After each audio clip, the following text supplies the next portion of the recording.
Parang midagsa karon sa opisina sa Bureau of Quarantine ang mga bumubiyahe paingon sa abroad aron magpabakuna. Pipila ka mga nasod ang ni-require sa maong bakuna sa mga mobisita sa ilang lugar.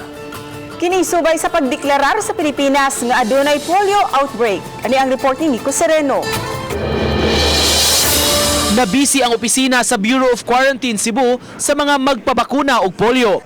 Kinihuman mi issue og kamanduan ang pipila ka nasod nga nag-require na sa mga biyahedor gikan sa Pilipinas nga magpabakuna. Ang bayaran lang 300 pesos alang sa yellow card o International Certificate of Vaccination nga ipakita sa country of destination. The vaccine is actually free. All they have to pay is for the certificate of vaccination, the International Certificate of Vaccination issued by this office and the World Health Organization. Ang mga Pinoy nga mobiyahe niining napo ka mga lugar gikinahanglan nga mo presentar sa vaccination certificate una sila pasudlon sa maong mga nasod.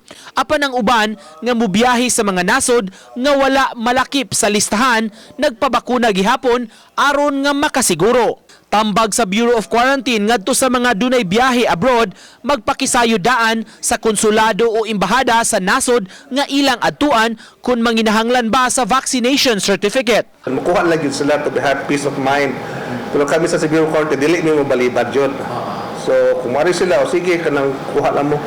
Pero we advise them nga, wala mangyot kay ako ginamit nga for better information, they call their country that they're going to. Ang pag-require sa mga nasod sa maong bakuna naggumikan sa deklarasyon nga dunay polio outbreak sa Pilipinas pipila ka buwan ang nakalabay.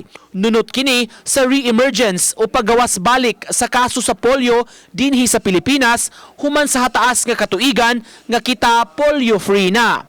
Uban ni Marlon Melgazo, Nico Sereno, Balitang Bisdak.